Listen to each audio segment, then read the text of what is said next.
Não, olha que Assim é engraçado. melhor. A gente teve uma cliente que, numa das reuniões, ela falou assim: pô, Felipe, eu preciso ir para as reuniões com fornecedor, cliente, sem o meu marido. Eu falei, por quê? Eu falei, porque quando ele tá junto comigo, as pessoas dão atenção para ele, não dão para mim. Porque ela é só uma mulher. E ela ficava. E ela é muito inteligente, assim. Absurdamente inteligente. E um faro de business, assim, é absurdo. Tem uma empresa gigantesca. Só que você vê, então, acho que a gente estava conversando um pouquinho nos bastidores ali, e ela falando um pouco sobre isso, como a mulher tem que se enxergar primeiro, antes de, né, até para ela poder se mostrar para as pessoas, né? Então, primeiro ela tem que se entender. Eu via muito isso nessa empresária. Ela se portava, ela se posicionava, ela ia, ela batia na mesa, ia na operação, ia no chão de fábrica, sabe? Só que eu não vejo isso em várias outras empresárias. A questão aí é a tal da autoestima, não é? Então, às vezes, que nem esse comentário que você fez, né? Que precisava ir sem o marido para se sentir validada. Pois é. Então, a questão é que a pessoa ela tem uma dependência de ser aceita, de ser vista. E esse é o grande problema. O que precisa? Visitar lá dentro, entender o movimento que está acontecendo, entender a raiz disso, dessa insegurança, para poder ressignificar. Porque o que acontece? As mulheres, elas são mais sensíveis, não é? E muitas mulheres, absurdamente, o número é imenso, as mulheres sofrem muito com baixa autoestima.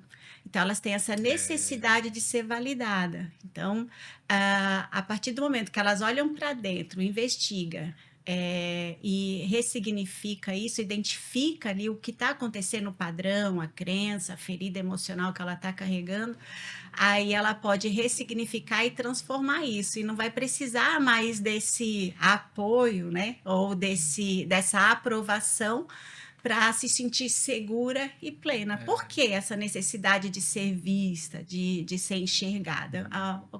Eu acho que no fato dela, assim, ela não querer levar o marido, não por ela não se achava que não dava conta, mas pelo contrário, pelas outras pessoas.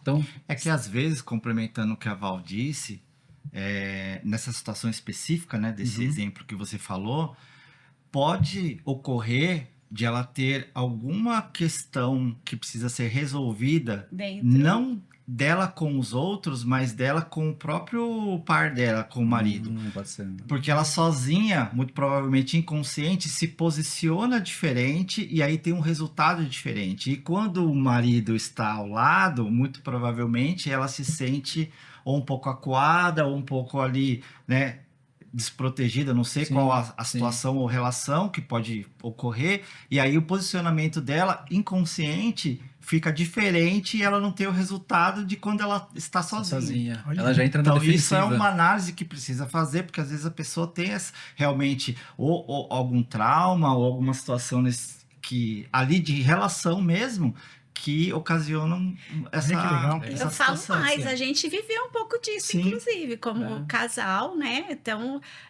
algumas vezes ele se sentia mais seguro quando eu estava e eu me sentia um pouco travada com a presença dele, né? E hoje em dia, óbvio, né? Isso não temos mais esse problema, um tá ali pelo outro, mas por quê? É o medo, no meu caso, medo da avaliação dele. Ele é super exigente, ele é sempre pontual, muito assertivo, então eu ficava ali querendo ser a perfeita para ouvir dele Uma aprovação. Uma aprovação. Olha. Mas só por minha parte, né?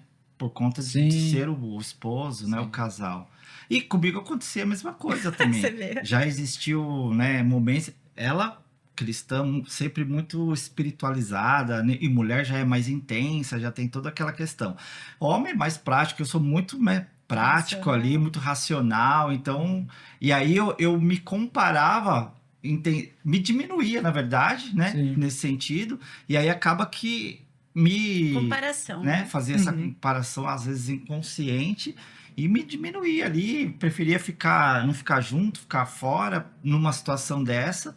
E é a mesma coisa falando dessa sua cliente Olha, aí. tá vendo? Vocês em casa, eles são especialistas nisso e passam por isso. Passava. Já passaram por Foi isso. corrigido já. Mas nós precisamos passar para aprender, Isso, corrigir, e né? ensinar.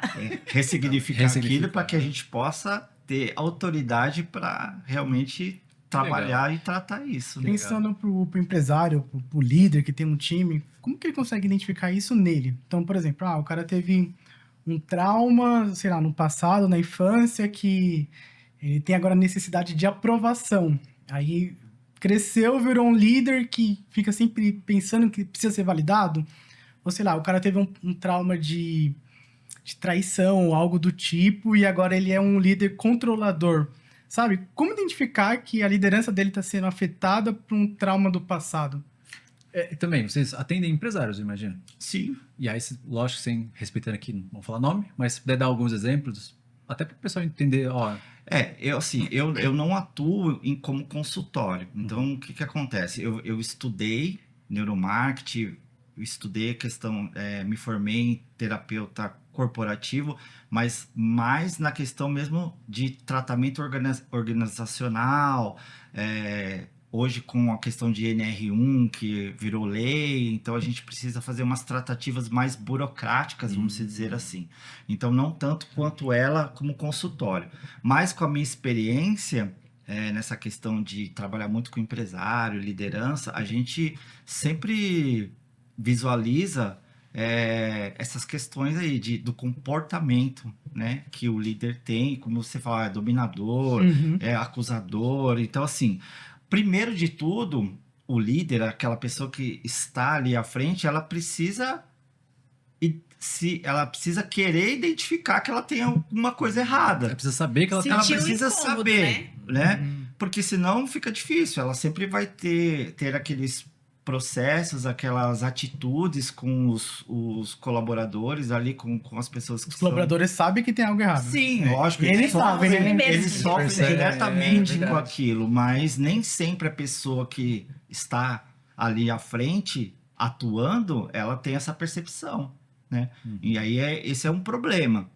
Ou se você está numa empresa, que a empresa contrata alguém, um coach ou um terapeuta mesmo, para fazer um trabalho de diagnóstico, de identificação, aí individualmente vai acabar que identificando algumas coisas. E aí vem onde o terapeuta, Você por exemplo, entra- traz e fala, olha, você tem comportamento A, B e C, isso reflete numa situação X e Y, né, com os seus colaboradores, com a sua liderança, e a gente precisa tratar um pouco isso, você precisa entender e tratar. E se a pessoa aceita, ok, o processo dá andamento, mas se a pessoa não aceita, fica um Em pouco partes difícil. parece até um pouco do nosso trabalho, né? Porque às vezes Sim. o cliente, ele não sabe que ele não sabe.